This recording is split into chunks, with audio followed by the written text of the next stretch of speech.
A whirlwind affair leads to a shocking disappearance, but the chauffeur's unexpected return years later brings with it a life-altering secret. And if you cherish your family and love videos like this, subscribe to our channel to have 10 years of luck in your life. The chandelier's crystals cast dancing shadows across the marble floors of the Wellington estate as servants rushed to perfect the final details of the annual charity gala. Madison Wellington stood before her full-length mirror, adjusting the diamond necklace that had belonged to her grandmother. At 25, she embodied the sophistication expected of one of Boston's most prominent families. Yet her reflection revealed a hint of rebellion in her emerald eyes. The tension with her parents had been building for weeks. They expected her to announce her engagement to Theodore Campbell III tonight, the merger their families had orchestrated since their prep school days. Madison had other plans. Her marketing degree from Harvard wasn't meant to gather dust while she played society wife. "Miss Wellington?" The head housekeeper's voice interrupted her thoughts. "The first guests are arriving." Madison descended the grand staircase, her burgundy gown drawing appreciative glances. Her mother, Catherine Wellington, immediately appeared at her side, her perfectly manicured hand gripping Madison's arm with subtle force. "Theodore's family is here," Catherine whispered, steering her daughter toward the entrance. "Remember what we discussed." Madison extracted herself from her mother's grasp, plastering on the society smile she'd perfected over years of such events. The ballroom filled quickly with Boston's elite, their jewelry and watches catching the light like stars in an indoor galaxy. That's when she first noticed him. The new chauffeur stood discreetly by the bar, serving champagne with a grace that seemed out of place for household staff. His dark eyes met hers for a brief moment, and Madison felt an unexpected jolt of electricity course through her. "Jordan," she heard one of the other staff members call him. He moved through the crowd with an easy confidence, his uniform perfectly tailored to his athletic frame. Throughout the evening, Madison found her gaze drawn to him repeatedly, and more often than not, he was already looking at her. The orchestra struck up a waltz, and Theodore appeared, claiming his obligatory dance. As they moved across the floor, Madison's attention remained divided, tracking Jordan's movements through the periphery of her vision. Theodore droned on about his latest business acquisition, but Madison barely heard him over the thundering of her own heart whenever Jordan passed nearby.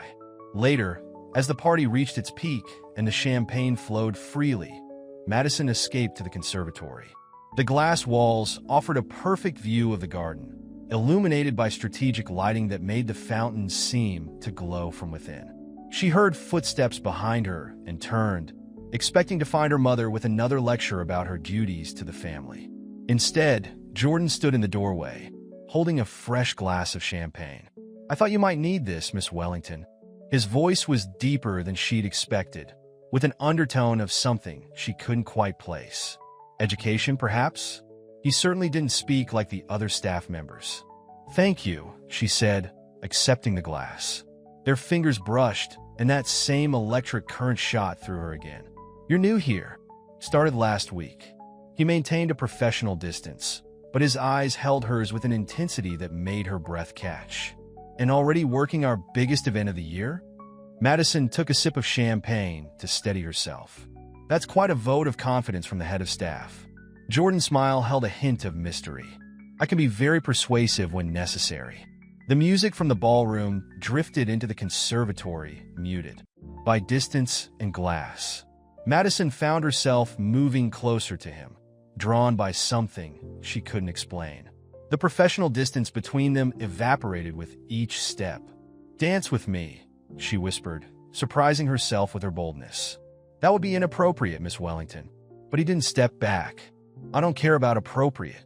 Madison set down her champagne glass. "And please call me Madison." Their first kiss happened naturally, inevitably, like the meeting of tide and shore. His hands found her waist as hers traced the line of his jaw. The kiss deepened, and Madison felt years of societal expectations and family pressure melt away in the heat of their embrace. Neither of them noticed Catherine Wellington watching from the shadows of the hallway, her face a mask of cold fury as she witnessed her daughter's rebellion take an unexpected and, in her mind, disastrous turn. Madison stared at the third pregnancy test, her hands trembling as the second pink line appeared, just as clear as on the previous two. The marble countertop of her in-soot bathroom felt cold against her palms as she steadied herself. 6 weeks had passed since the gala, 6 weeks since Jordan had disappeared without a trace. The morning sickness had started 3 days ago. She'd blamed it on stress at first. The tension at home had become unbearable since the gala. Her mother barely spoke to her except to make cutting remarks about her inappropriate behavior, while her father buried himself in his newspaper, avoiding the conflict entirely. "This can't be happening," Madison whispered to her reflection. The perfectly curated world of the Wellingtons didn't allow for unmarried pregnancies, especially not with staff members. She reached for her phone, scrolling to Jordan's number. Like every other time she'd tried over the past weeks, the call went straight to voicemail. "Jordan, it's Madison. Again, we need to talk. It's important." She paused, fighting back tears. "Please." She'd already tried everything she could think of to find him. The head of staff claimed Jordan had resigned without notice, leaving only a brief letter. His apartment address on file turned out to be false. It was as if he'd vanished into thin air, taking with him the dreams of something real, something different from the suffocating world she'd grown up in. The sound of heels clicking on hardwood made Madison hurriedly sweep the pregnancy tests into the trash, covering them with tissues. Sarah Peterson, her best friend since boarding school, appeared in the doorway, her face etched with concern. "Your housekeeper let me in," Sarah said, taking in Madison's pale face and red-rimmed eyes. "I got your text. What's wrong?" Madison broke down, the wall she'd carefully maintained crumbling as Sarah wrapped her in a tight embrace. Through sobs, the story spilled out, the passionate weeks with Jordan, his sudden disappearance, and now the pregnancy. "Have you told your parents?" Sarah asked, already knowing the answer. Madison shook her head. "They'd make it disappear. You know how they are about the family reputation." She pulled away from Sarah, wiping her eyes. "I can't let them control this too. This is my life, my baby. What are you going to do?" The question hung in the air as Madison moved to her bedroom window, looking out over the manicured gardens where she'd last seen Jordan. The memory of his touch, his promises, his seeming sincerity, it all felt like a cruel joke now. "I'm keeping the baby," Madison said finally, her voice stronger than she felt. "And I'm done living under their thumb. I've been working on a business plan for months, something of my own away from the family company." Sarah studied her friend's face, seeing the determination replacing the despair. "The digital marketing agency you talked about?" Madison nodded. "I have my trust fund. It's not much by Wellington standards, but it's enough to start. I can't stay here, Sarah. I won't raise my child in this toxic environment." "You know this won't be easy," Sarah warned. "The rumors, the society gossip. Let them talk." Madison straightened her shoulders, a new resolve settling over her.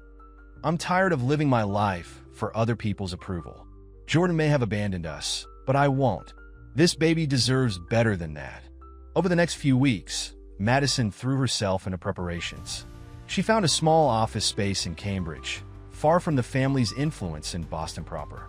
Sarah introduced her to potential clients from her own network, carefully avoiding any connections to the Wellington sphere of influence. The morning she finally told her parents, the breakfast room temperature seemed to drop 20 degrees. Catherine's teacup clattered against its saucer, while her father's newspaper lowered slowly, revealing eyes cold with disappointment. "You will not shame this family," Catherine declared, her voice razor-sharp. "I've already made arrangements with a discreet facility in Switzerland."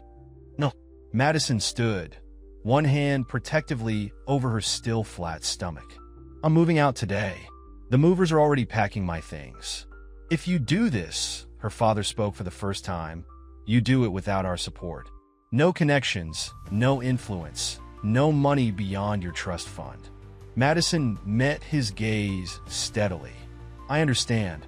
She turned to leave, then paused at the door. "I used to think love was conditional in our world.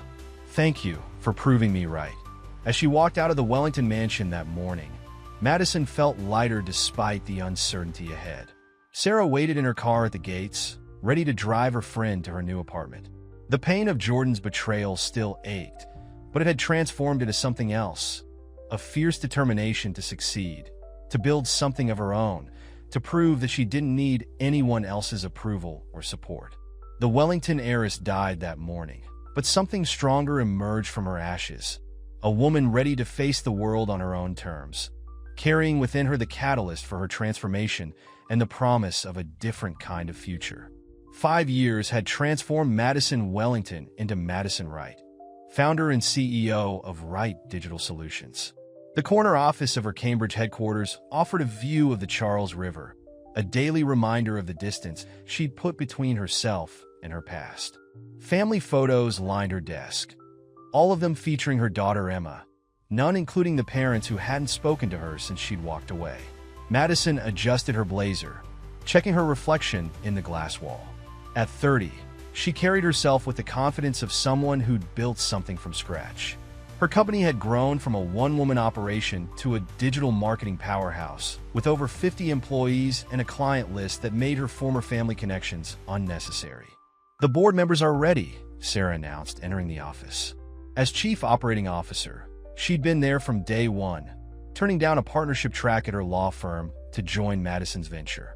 "And you've got that look again." "What look?" "The one that says you're about to shake things up." Sarah handed her a tablet, displaying their quarterly reports. "Should I be worried?" Madison smiled, but it didn't reach her eyes. "We need this acquisition. Thomson Tech has the AI development team we need to stay competitive, and their client base would push us into the international market." The boardroom fell silent as Madison entered. 5 years ago, such silence might have intimidated her. Now she owned it.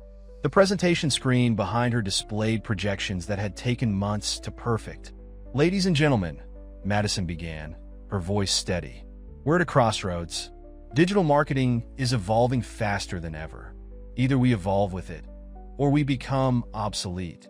For the next hour," she laid out her vision. The Thomson Tech acquisition would position Wright Digital Solutions as a pioneer in AI-driven marketing solutions. The numbers were ambitious, but achievable. Madison had learned to trust her instincts. They'd gotten her this far. As the board members filed out, muttering among themselves, Sarah lingered behind. "There's something else you should know." She waited until they were alone. "Warwick Ventures is interested in buying a significant stake in the company." Madison froze. Warwick Ventures had a reputation for hostile takeovers disguised as investments. "Who approached you?" "Their VP of acquisitions." He was persistent. Sarah hesitated. "Madison, their offer is substantial, well above market value, which means they're desperate to get in before the Thomson deal goes through." Madison moved to the window, watching boats cut through the river below. "What did your contacts say about them?" "Nothing good. 3 companies they've invested in over the past 2 years have mysteriously lost their founding CEOs within months of the deal closing." Sarah stepped closer. "They're known for inserting their own management team once they gain board seats." Madison felt a familiar tension headache building. Emma had a dance recital tonight. She'd promised not to miss it. Her daughter had inherited her determination and Jordan's grace, a combination that both delighted and pained her. "Run a full background check on their executive team," Madison decided. "I want to know everything, where they came from, their investment patterns, any whispers of illegal practices." "Already on it." Sarah paused at the door. "Madison, you haven't checked your personal email today, have you?" "No, why?" "Your mother sent a message to your old account. Your father's sick. Cancer." Sarah's voice softened. "She's asking you to come home." The news hit like a physical blow, but Madison kept her expression neutral. "Forward it to my assistant. I'll look at it later." Once alone, Madison allowed herself a moment of weakness, pressing her forehead against the cool glass. The empire she'd built felt suddenly fragile, threatened by forces she couldn't fully see. The timing of Warwick's interest and her mother's message couldn't be coincidental. She'd learned long ago that nothing in the business world was. Her phone buzzed, a text from Emma's nanny reminding her of the recital time. Madison straightened, pushing personal concerns aside. She'd learned to compartmentalize, to keep her work separate from her life with Emma. Her daughter deserved a mother who was present, who didn't carry the weight of business decisions into their time together. Yet as she gathered her things to leave, Madison couldn't shake the feeling that everything was about to change. Her instincts, the same ones that had driven her success, were screaming that Warwick's interest was more than a simple investment opportunity. Ms. Wright, her assistant, appeared at the door. Mr. Thompson from Warwick Ventures is in the lobby. He says he has a proposal that can't wait. Madison checked her watch. She had 45 minutes until Emma's recital. Tell him I have a prior commitment. Schedule him for tomorrow morning.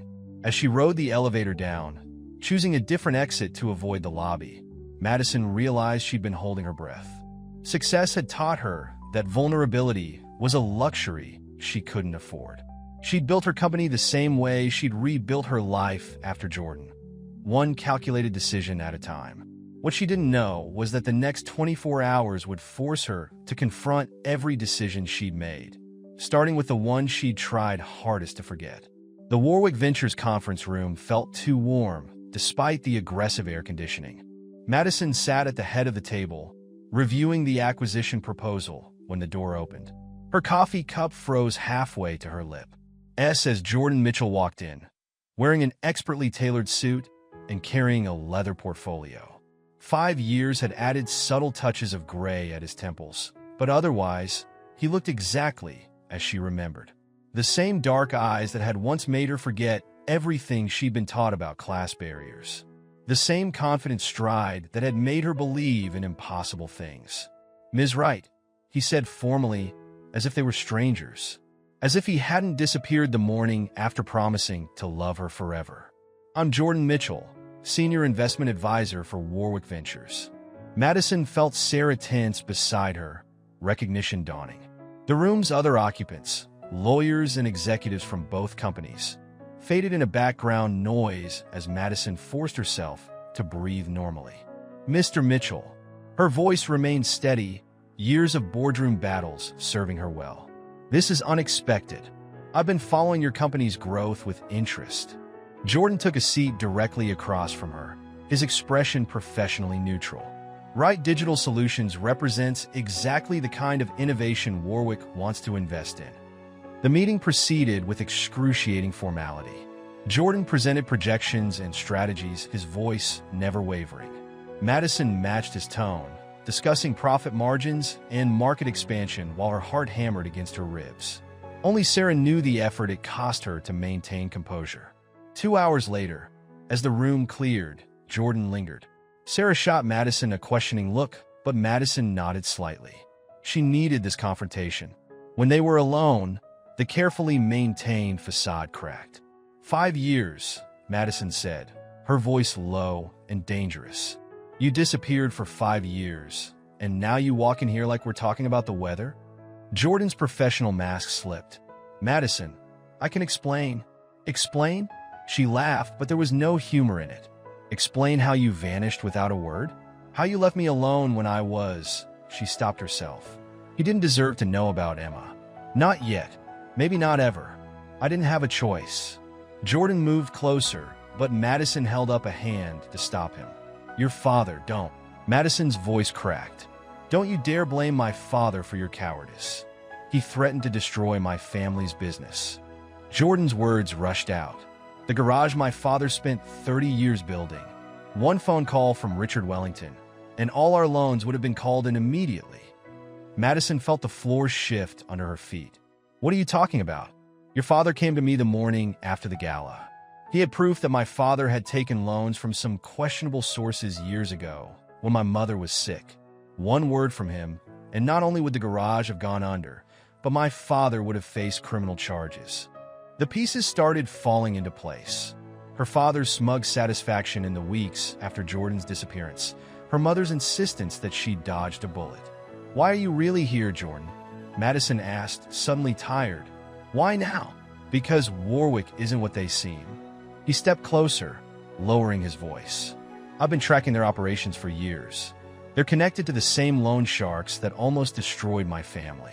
They're not interested in innovation. They want to use your company's AI development to hide their money laundering operations. Madison's mind raced. You're working undercover? Jordan nodded. FBI's Financial Crimes Division. We've been building a case, but we need solid proof. when I saw your company was their next target." He trailed off. "I had to warn you." A knock at the door made them both jump. Emma's nanny appeared, looking apologetic. "I'm sorry, Ms. Wright, but Emma insisted on seeing where you work." Before either adult could react, a small figure darted past the nanny. Emma, still in her ballet costume from her morning G-class, stopped short at the sight of Jordan. The resemblance was unmistakable. The same dark eyes, the same curious tilt of the head. Jordan's face drained of color as he looked from Emma to Madison. "She's your daughter," Madison finished, her voice barely a whisper. "The one you never knew about because you disappeared." Emma, sensing the tension, pressed herself against Madison's leg. "Mommy? Who is he?" The question hung in the air like smoke, choking them both with its implications. Jordan took an unsteady step forward, then stopped, his hands clenching and unclenching at his sides.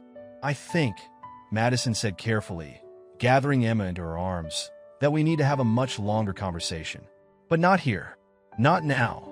Jordan nodded, his eyes never leaving Emma's face. "Madison, if I had known, you would have what?" she challenged. "Stayed? Fought back against my father? We'll never know, will we?" She turned to leave, then paused. "I have a company to protect and a daughter to think about. Whatever your investigation uncovers, remember that." As she carried Emma out, Madison felt the weight of Jordan's gaze following them. 5 years of carefully constructed walls had crumbled in minutes, leaving her with more questions than answers. But one thing was clear. The past she'd tried so hard to leave behind had finally caught up with her. Madison sat on the edge of Emma's bed, watching her daughter arrange her stuffed animals with methodical precision. The same way Jordan used to organize his tools, she thought, then pushed the memory aside. After yesterday's encounter, Emma hadn't stopped asking questions about the man in the office. Madison had delayed the inevitable conversation, but now, watching her daughter's familiar, determined expression, she knew it was time. "Emma, sweetheart," Madison began, patting the space beside her. "Remember how you asked about the man from my office?" Emma climbed up, clutching her favorite elephant. "The one who looked like me? Sally at school says I don't look like you, Mommy. She says I must look like my daddy." Madison's throat tightened. "Sally's right. You do look like your daddy. That man, that was him. His name is Jordan." Emma's eyes widened. "Really? Why hasn't he visited before? Doesn't he like us?" The innocent questions felt like daggers. "It's complicated, baby. Jordan, your daddy. He had to go away before I even knew you were growing in my tummy. He didn't know about you until yesterday." Is that why he looked so surprised? Emma's perceptiveness, another trait inherited from Jordan, never failed to catch Madison off guard. Before Madison could respond, her phone buzzed. Sarah's name flashed on the screen, marked urgent. She was about to silence it when a second message appeared. "Turn on the news now." "Just a minute, sweetie." Madison reached for the remote, switching on Emma's bedroom TV and finding a news channel. Her heart stopped. Splashed across the screen was a photo of Wright Digital Solutions headquarters, alongside breaking news headlines. "Tech company under federal investigation." The reporter's voice filled the room. Sources claim Wright Digital Solutions' recent AI developments may be linked to an international money laundering scheme. "Emma, I need you to play in your room for a few minutes while I talk to Aunt Sarah, okay?" Madison's voice remained calm despite the panic rising in her chest. She stepped into the hallway, already dialing. "Tell me you're seeing this," Sarah said without preamble. "How bad?" "Bad. Our stock is plummeting. Thompson Tech just pulled out of acquisition talks. 3 major clients have already called to terminate their contracts." Madison pressed her forehead against the wall. "Jordan warned me about Warwick yesterday. Said they were using AI companies to hide illegal money movements. But this feels like something else." "Madison," Sarah hesitated. "There's more. Someone leaked emails suggesting you knew about the money laundering. They're doctored, obviously, but they look convincing. The pieces click together. My father. This has to be him. The timing's too perfect. Jordan shows up with warnings about Warwick, and suddenly we're being framed." She laughed bitterly. "He's still pulling strings. What do we do?" Before Madison could answer, another call came through, a number she didn't recognize. "Sarah, I'll call you back. Ms. Wright, a smooth, unfamiliar voice spoke. This is Gerald Warwick. I believe we should discuss how to handle this unfortunate situation. I'm prepared to offer you a very generous buyout package, given the circumstances. Your reputation might survive if you step down quietly. Madison's grip tightened on the phone. Mr. Warwick, are you threatening me? Threatening? No. Offering you a lifeline. Your daughter's trust fund could be affected by all this negative publicity. It would be a shame if Emma's future were compromised by her mother's poor choices. The mention of Emma's name sent ice through Madison's veins. How do you know my daughter's name? I'm making my business to know everything about potential investments. You have 1 hour to accept our offer. After that, well, you let the implications hang in the air. Madison ended the call, her mind racing. Through Emma's door, she could hear her daughter humming to herself, blissfully unaware of the storm gathering around them. The same tune Jordan used to whistle while working in the garage. Her phone buzzed again, Jordan this time. She answered without hesitation. They're moving faster than we anticipated, he said without preamble. Madison, I need you to trust me. Can you get Emma somewhere safe? Sarah's lake house. No one knows about it. Good. Pack for a few days. I'll have an agent escort you. And Madison? I know I have no right to ask for your trust, but right now, it's not just about us. Madison looked at Emma's door again. I know. Jordan, if anything happens to her, it won't, he promised, his voice carrying the same intensity she remembered from years ago. I lost 5 years with her. I won't lose another day. After ending the call, Madison took a deep breath and returned to Emma's room. Her daughter looked up, still clutching her elephant. Mommy, are we in trouble? Madison sat down, pulling Emma close. No, baby, but we're going on a little adventure. How would you like to visit Aunt Sarah's lake house? As she helped Emma pack, choosing favorite toys and comfortable clothes, Madison's mind whirled with contingency plans. She'd built her company from nothing once before. She could do it again if necessary. But first, she had to protect her daughter and figure out exactly how deep this conspiracy went. What she didn't know was that across town, Jordan was already putting his own plan into motion. One that would either save everything Madison had built or destroy what little trust remained between them. Sarah's lake house sat at the end of a private road, surrounded by dense pine forest. Madison watched from the window as 2 FBI agents patrolled the perimeter, their presence both reassuring and unsettling. Emma slept upstairs, exhausted from their hasty departure. The sound of tires on gravel made Madison tense, but she recognized Jordan's silhouette in the approaching car. He entered without knocking, carrying a laptop and several files. The past 24 hours had aged him. His shirt was wrinkled, dark circles shadowed his eyes. The agent swept the house for bugs, he said, setting up his equipment on the dining table. We're secure here. Madison wrapped her arms around herself, maintaining distance. Tell me what we're dealing with. Your father's involved, but he's not the mastermind. Jordan pulled up a complex diagram on his laptop. Richard Wellington is just another player in Gerald Warwick's game. We've been tracking Warwick's organization for years. Money laundering, corporate espionage, blackmail. Your father got involved back when he needed to hide certain investments during the 2008 crash. And the threats against your family? Was that real, or just another convenient excuse? Jordan met her gaze. It was real. Your father was Warwick's enforcer long before he targeted me. But I should have found another way. I should have told you. Yes, you should have. Madison moved closer to examine the diagram. But that's not what matters now. What does Warwick want with my company? Your AI algorithms. Jordan pulled up Wright Digital's latest project specifications. You've developed something they need, the ability to process and categorize massive amounts of financial data in seconds. Perfect for hiding illegal transactions. Those algorithms took years to develop.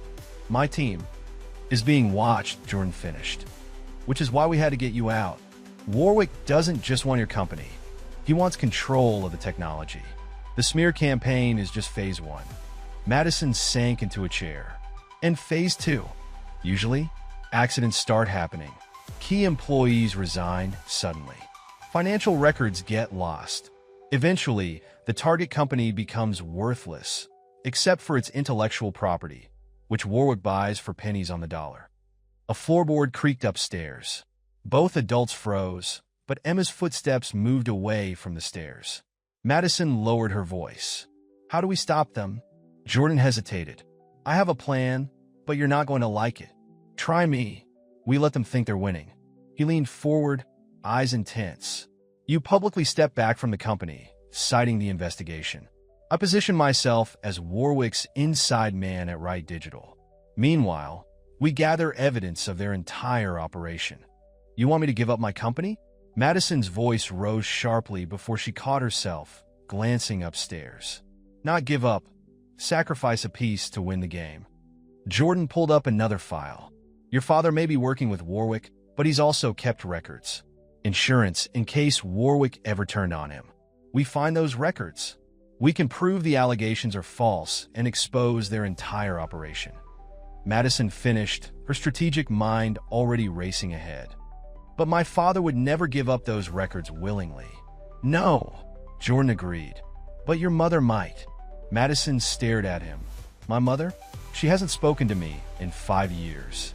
She reached out about your father's cancer, didn't she? That timing wasn't coincidental. Catherine Wellington may present herself as the perfect society wife, but she's not blind. She's been gathering her own insurance against both your father and Warwick. A memory surfaced. Her mother's habit of documenting everything, keeping meticulous records hidden in her personal safe. The same safe Madison had once known the combination to. Even if you're right, Madison said slowly, we need access to the mansion. The safe is in her private sitting room. The annual charity gala is next week. Jordan's eyes held a familiar glint. Your mother's pet project. Society's biggest event of the year. Where anyone will be in attendance, Madison finished. Including Gerald Warwick. Exactly. While all eyes are on you making your prodigal daughter return. You can access the safe. Madison stood, pacing. But there's a problem. Emma, I won't leave her. Sarah can take her to Canada. I have contacts there, safe houses where Warwick can't reach them. As if summoned by her name, Emma appeared in the doorway, clutching her elephant. Mommy, I'm hungry. Jordan's expression softened as he looked at their daughter. Emma, still half asleep, studied him with curious eyes. Are you really my daddy? She asked suddenly. The question hung in the air. Jordan looked at Madison, seeking permission. At her. Slight nod. He knelt to Emma's level. Yes, I am. His voice was gentle. And I know I've missed a lot, but I'd like to help keep you and your mommy safe now, if you'll let me. Emma considered this with 5-year-old gravity. Do you know how to make pancakes? A genuine smile crossed Jordan's face. As a matter of fact, I do. Madison watched them move to the kitchen, Jordan lifting Emma onto a counter while gathering ingredients. The domestic scene felt like a glimpse into an alternate reality, one where Jordan had never left, where they'd been a real family. But reality crashed back as her phone buzzed with news alerts about her company's falling stock prices. They had 1 week to prepare for the gala, to perfect their plan. One chance to save everything she'd built and protect Emma's future. The stakes had never been higher, and the line between ally and enemy had never been thinner. The Wellington mansion loomed before them, its windows blazing with light for the gala. Madison sat in Jordan's surveillance van, adjusting her evening gown, midnight blue, deliberately chosen to stand out among the pastels favored by the society crowd. Through the tinted windows, she watched Boston's elite arrive in their luxury vehicles. Comms check. Jordan's voice came through her nearly invisible earpiece. He sat beside her, already in his server's uniform. Sarah, do you copy? Clear on my end, Sarah responded from her position inside. She'd arrived early as a member of the planning committee. Warwick just arrived with his entourage. Your father's in his study, Madison. Your mother's greeting guests. Madison touched the diamond pendant at her throat, a subtle camera feeding video back to the FBI team.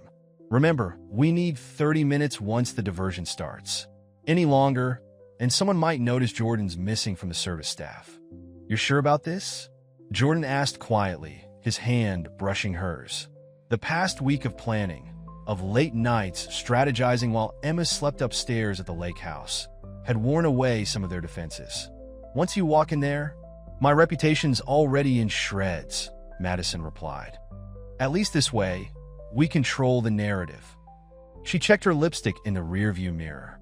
Besides, what better way to distract Boston society than the prodigal daughter's dramatic return? Jordan caught her arm as she reached for the door. Madison, about Emma. She's safe. The FBI team confirmed they reached the safe house in Vancouver an hour ago. Her voice softened. Sarah's sister will take good care of her. The moment stretched between them, heavy with unspoken words. Finally, Jordan released her arm. Showtime. Madison's entrance into the gala created exactly the stir they'd hoped for. Conversation stuttered to a halt as she crossed the marble foyer. Her mother, greeting a couple near the grand staircase, nearly dropped her champagne glass. Madison. Catherine Wellington's voice carried across the sudden silence. This is unexpected. Mother. Madison kissed her cheek, feeling the older woman's tension. I heard about Father's condition. Families should be together at times like these, shouldn't we? Before Catherine could respond, Gerald Warwick materialized beside them. In person, he radiated the same predatory energy as his voice on the phone. Ms. Wright, how brave of you to show your face, given the circumstances. Mr. Warwick. Madison met his gaze steadily. I wasn't aware that unproven allegations should keep me from my family obligations. Allegations seem to be piling up, though, aren't they? His smile didn't reach his eyes. Your company's stock has dropped another 15% since this morning. Shame about those client contracts. Through her earpiece, Jordan's voice was tight. He's baiting you. Stay focused. Madison forced a smile. Perhaps we should discuss this somewhere more private? I'd hate to bore everyone with BU. Sinus talk. The conservatory? Warwick suggested, exactly as they'd planned. The room's security cameras had conveniently malfunctioned an hour ago. As Madison led Warwick away, she caught sight of Jordan moving efficiently through the crowd with a drinks tray. Their timing had to be perfect. The conservatory looked exactly as it had 5 years ago, when she and Jordan had first kissed. Warwick closed the doors behind them. Let's dispense with the pleasantries, he said. Your company is finished. The only question is whether you walk away with something or nothing. And if I don't want to walk away at all? Warwick's facade cracked slightly. Don't be foolish. Your father understood the natural order of things. Know when you're beaten, take the money, and disappear. Your daughter needn't be affected by your poor decisions. The mention of Emma made Madison's blood boil, but she kept her expression neutral. In her ear, Sarah reported, Your mother just left the ballroom. Jordan's moving into position. You seem very interested in my daughter, Mr. Warwick. Madison moved closer to the windows, drawing his attention away from the doors. One might almost think she was the real target all along. Warwick stilled. I don't know what you mean. No. Madison turned to face him. Not even how convenient it was that Jordan Mitchell happened to work for you? That my father knew exactly how to make him disappear 5 years ago? Almost as if someone wanted to make sure any grandchild of Richard Wellington grew up under the right influences. You're reaching, Ms. Wright. But uncertainty flickered in his eyes. Am I? My father's cancer diagnosis, my mother's sudden olive branch, your company's interest in my AI technology. It all leads back to control, doesn't it? Control of the Wellington fortune, control of the next generation. Through her earpiece, Jordan whispered, We're in. Your mother's cooperating. Keep him talking. Warwick moved suddenly, gripping Madison's arm. You have no idea what you're dealing with. Your father and I built something bigger than your little tech company. The money, the connections. Did you really think you could just walk away from your heritage? Actually, Madison smiled. I did. She nodded toward the security camera in the corner, the one that hadn't really malfunctioned. And you just admitted to everything we needed. The conservatory doors burst open. FBI agents poured in, led by Jordan, no longer in his server's uniform, but wearing a tactical vest with FBI emblazoned across it. Gerald Warwick, Jordan announced, you're under arrest for conspiracy, extortion, and financial fraud. As the agents led Warwick away, Madison saw her mother standing in the doorway, holding a thick folder of documents. Catherine's eyes met her daughter's, years of unspoken words passing between them. "The safe," Catherine said quietly. "I've been adding to it for years. Everything your father and Warwick did, every transaction, every threat. I couldn't stop it then, but I could document it. For you. For Emma." Madison felt Jordan's presence beside her, solid and reassuring. "It's over," he murmured. But as she watched Warwick being led through the shocked crowd of Boston's finest, Madison knew it wasn't over. It was just the beginning of a new chapter, one where all the shadows would finally come to light. The aftermath of Warwick's arrest turned the Wellington mansion into a circus of FBI agents, society gossip, and media speculation. Madison stood in her father's study, now stripped of its pretense by federal investigators cataloging evidence. Jordan entered, closing the door against the chaos outside. "Emma's flight just landed in Boston," he said. "Sarah's sister is bringing her to the office." Madison nodded, running her fingers along her father's mahogany desk. "How much does she know about what happened?" "Just that the bad people are gone and it's safe to come home." Jordan hesitated. "Madison, we need to talk about—" A commotion outside interrupted him. Through the study's open window came Emma's voice, clear and excited. "Mommy! Daddy!" They rushed outside to find Emma breaking away from Sarah's sister, running across the mansion's front lawn. The girl's dark curls bounced as she launched herself into Madison's arms. But what happened next caught everyone off guard.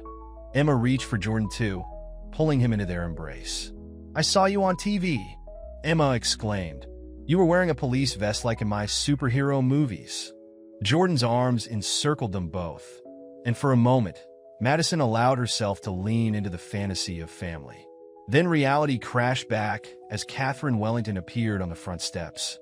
"Emma," Catherine called softly. "Is that my granddaughter?" Emma turned, suddenly shy, pressing closer to Madison. "Who's that?" "That's your grandmother," Madison explained, her voice carefully neutral. "Would you like to meet her?" But Emma's attention had already shifted. "Is this where you grew up, Mommy?" "It's like a castle." Her eyes widened at the fountain, the manicured gardens. "Can I explore? Why don't I show you around?" Jordan offered, reading the tension between Madison and her mother. "I know all the best hiding spots." As Jordan led Emma toward the gardens, telling her about the time he'd accidentally driven a golf cart into the fountain, Madison faced her mother. "She looks just like you did at that age," Catherine said. "Except for her eyes. Those are his." "Why didn't you tell me?" Madison demanded. "About Warwick, about what father was involved in. You kept records for years, but said nothing. Would you have believed me?" Catherine's carefully maintained facade cracked. "You were so determined to prove your independence. And after what your father did to Jordan's family, I couldn't risk Warwick turning his attention to Emma. So you pushed me away instead? Let me think you'd abandoned me. I pushed you toward building something of your own, something they couldn't touch." Catherine's hands twisted her pearl necklace. "Every time your company succeeded, every headline about the brilliant Madison Wright, I knew you were safer. Success is the best revenge in our world." A shriek of laughter drew their attention to the gardens, where Jordan was teaching Emma how to make the fountain spray higher by adjusting the controls. The sight of them together made Madison's chest ache. "He loves her already," Catherine observed. "He's had a week to play dad," Madison said sharply. 5 years of absence doesn't disappear because he helped take down Warwick. "No, but 5 years of protecting her does." At Madison's confused look, Catherine continued. "Why do you think Warwick never moved against you directly?" Jordan's been feeding the FBI information about anyone who showed too much interest in Wright Digital Solutions. He couldn't be in Emma's life, but he made sure Warwick couldn't hurt either of you. Madison watched Jordan lift Emma onto his shoulders, pointing out something in the trees. "He could have told me. Like you could have told him about the pregnancy?" Catherine's voice was gentle but firm. "You both made choices thinking you were protecting each other. The question is, what choices will you make now?" Before Madison could respond, Emma came running back, cheeks flushed with excitement. "Mommy, Daddy found a treehouse. Can we fix it up? He says he's good at building things." Jordan followed at a more sedate pace, leaves in his hair suggesting he'd already been recruited into treehouse exploration. I thought maybe, he started, then seemed to lose confidence. If it's okay with your mom, I could teach you how to make it even better. Emma turned pleading eyes to Madison. Please? Daddy says we can make a rope ladder and a secret password and everything. Madison felt the weight of multiple gazes. Emma's hopeful, Jordan's uncertain, Catherine's knowing. The past week had shown her a different side of Jordan, one that aligned more with her memories of their time together than with the pain of his abandonment. She'd watched him with Emma at the lake house, patient and gentle, never pushing for more than their daughter was ready to give. We could start this weekend, Madison found herself saying. But first, we all need to have a serious talk about everything that's happened. About our family. Emma's face scrunched in concentration. Can we have the talk with hot chocolate? Sarah says hard talks are better with hot chocolate. Smart girl, Jordan smiled. Gets that from her mother. For the first time in years, Madison felt the walls around her heart begin to crack. The path forward wasn't clear, but maybe it didn't need to be. Sometimes, as she'd learned building her company, you had to trust your instincts and take the first step without seeing the whole staircase. Hot chocolate it is, she agreed. And Emma, maybe your grandmother would like to join us. It wasn't forgiveness, not yet. But as Emma grabbed both Catherine's and Jordan's hands, dragging them toward the house while chattering about marshmallows, Madison realized it might be something even more important. A beginning. The kitchen of Madison's penthouse apartment felt different at midnight. Emma had finally fallen asleep after insisting on showing Jordan every drawing she'd ever made, every trophy from her dance recitals, every treasured stuffed animal with its own detailed backstory. Now, Madison sat across from Jordan at her kitchen island, 2 untouched cups of coffee between them. She keeps your photo by her bed, Madison said quietly.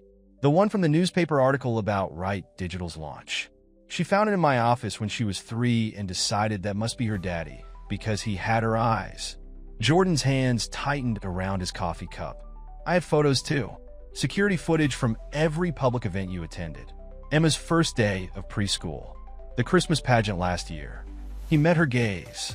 I told myself I was just monitoring potential threats, but you were being a stalker? The words came out sharper than intended. I deserved that. He pushed away from the counter, pacing. I convinced myself I was protecting you both by staying away. The FBI needed someone inside Warwick's organization, and my background in finance made me the perfect candidate. Every time I wanted to reach out, to explain, I'd remember what your father said about my family's garage. The garage you saved anyway.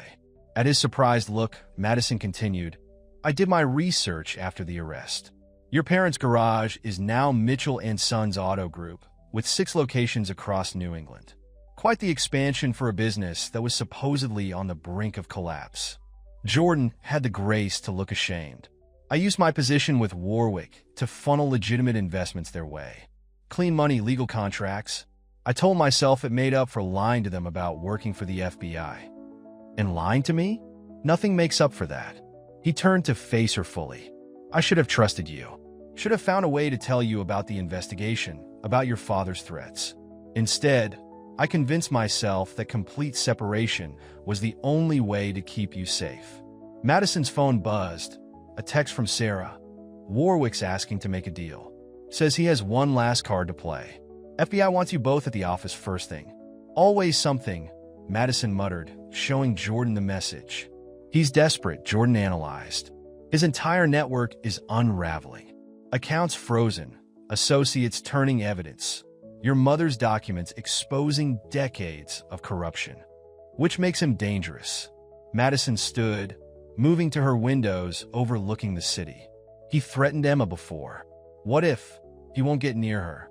Jordan's voice carried the same fierce protection she felt.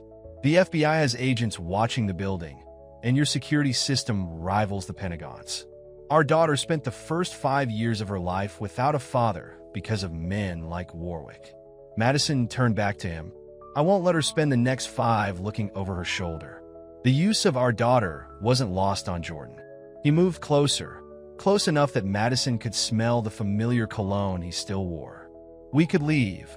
The FBI can handle the rest of the investigation. Take Emma somewhere safe until it's over. Run away? That's your solution? But there was no bite in her words. Jordan, I've spent 5 years building something I'm proud of. Something I want Emma to be proud of. I know. His hand found hers, tentative.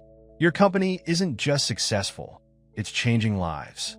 The AI development program for children's hospitals, the scholarship foundation for single parents, you've built something extraordinary. Madison looked at their joined hands. I was so angry for so long. At you, at my parents, at myself. Every success felt like vindication, proving I didn't need any of you. She squeezed his hand. But watching you with Emma this week, seeing how naturally you fit into her life, it made me question everything I thought I knew about forgiveness. I don't deserve forgiveness, Jordan said quietly. But Emma deserves a father. If you'll let me, I want to be there for every moment I've missed. Dance recitals, school plays, scraped knees, all of it. And what about us? Madison asked the question that had hung between them all week. Before Jordan could answer, both their phones buzzed simultaneously. Sarah had sent a file, security footage from Wright Digital's parking garage. The timestamp showed Warwick being escorted to a federal vehicle after his arrest. As he passed the camera, he looked directly into it and smiled. He knew, Jordan realized. He knew he'd be caught eventually. This was never just about your company or the money laundering. No, Madison agreed, a chill running down her spine. This was about destroying the Wellington legacy. My father's reputation, my company's integrity, our family's future. He wanted to take it all. Then let's give him one last surprise. Jordan pulled her closer. You asked about us. The truth is, I never stopped loving you, Madison. 5 years of watching you from a distance, seeing you build an empire, raise our daughter. You're even more extraordinary than I remembered. Madison felt tears threatening. Love isn't enough. Trust has to be rebuilt. Emma has to come first. Then we'll rebuild it. Together. Starting with taking down Warwick once and for all. He touched her cheek gently. What do you say? Partners? The word carried weight beyond its simple meaning. Partners in business, in parenting, in whatever future they might forge together. Madison leaned into his touch. Partners, she agreed. But Jordan, if you ever disappear on us again, never. His voice carried the weight of a vow.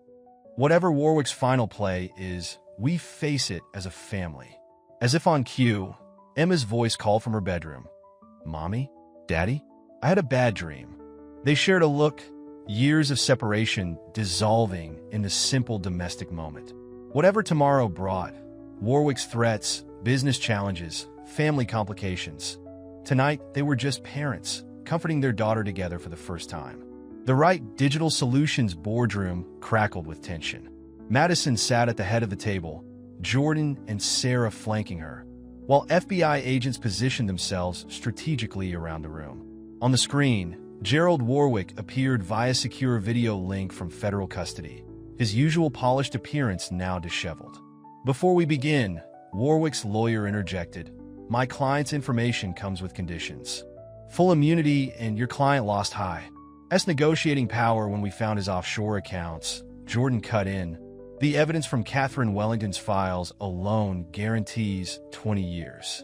Warwick leaned forward, his image filling the screen. You think Catherine's files are the whole story? Richard Wellington and I built our empire on bigger secrets than corporate fraud. Madison, your father, is dying of cancer in his study, Madison finished. Whatever leverage you think you have over him is worthless now. Cancer? Warwick's laugh held no humor. Is that what Catherine told you? Your father isn't dying, he's running. The cancer story was his exit strategy, planned months ago when he realized I was losing control. He's probably halfway to a non-extradition country by now. Madison felt Jordan tense beside her.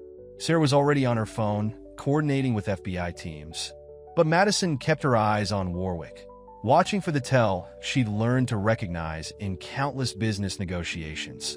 The slight twitch at the corner of his mouth that signaled a bluff. It didn't come. Richard Wellington orchestrated everything, Warwick continued. Jordan's harassment, the threats to his family's business. It wasn't about protecting the Wellington name. It was about controlling the next generation. Your father knew about your pregnancy before you did, Madison. Hospital records, private investigators. He was going to use the child to force you into line. I simply provided the means. And what did you get in return? Jordan demanded. Access. Influence. The Wellington connection opened doors that money couldn't. But Richard got greedy. Started moving assets without consulting me. The AI technology was supposed to be mine. Madison's phone buzzed, a message from her mother. He's gone. Private airstrip. I'm so sorry. You're enjoying this, Madison realized, studying Warwick's expression. You wanted us to know my father betrayed everyone. This is your revenge. Smart girl. Always were. Warwick sat back. Richard Wellington used me, used his own daughter, tried to steal my technology. So yes, I made sure when I went down, he'd have nowhere to hide. Every account, every transaction, every dirty deal, it's all in a file being delivered to Interpol right now. The boardroom door burst open. Catherine Wellington strode in, holding a tablet. It's done. I've transferred everything to the FBI. All of it, Richard's entire network. Warwick's eyes widened. You were working with her? My mother's been working with the FBI longer than you have, Jordan, Madison said quietly. Haven't you, Mom? Catherine nodded. 15 years of documenting everything. I couldn't stop Richard, but I could make sure he didn't destroy our family's real legacy. She turned to Warwick. You and Richard were so busy watching for threats from the outside. You never considered the enemy was already inside. Federal agents have your husband in custody, Mrs. Wellington, an FBI agent announced. Arrested at the airstrip. Madison felt Jordan's hand find hers under the table as Warwick's face contorted with fury. This isn't over. The Wellington name is still toxic. Your company, Right Digital Solutions, Madison corrected. And our stock rose 12 points this morning. Turns out, the market responds well to a CEO who helps take down a criminal enterprise. As for the Wellington name, Catherine added, it died the moment you and Richard tried to use my granddaughter as a pawn. The future belongs to the Wright family now.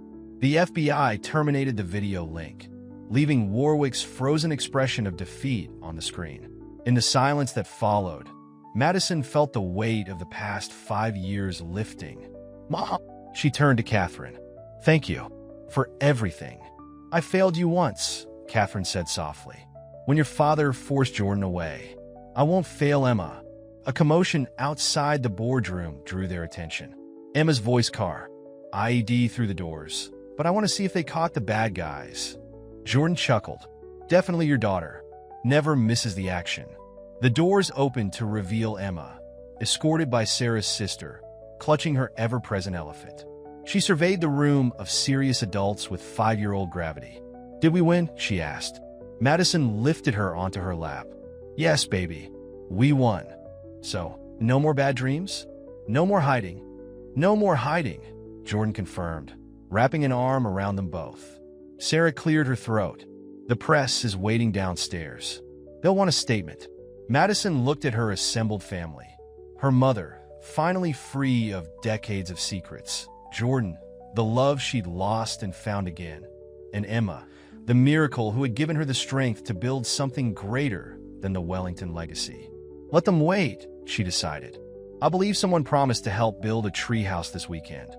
Emma bounced excitedly. Can Grandma help too? Catherine's eyes filled with tears at the simple acceptance. I'd love to, darling.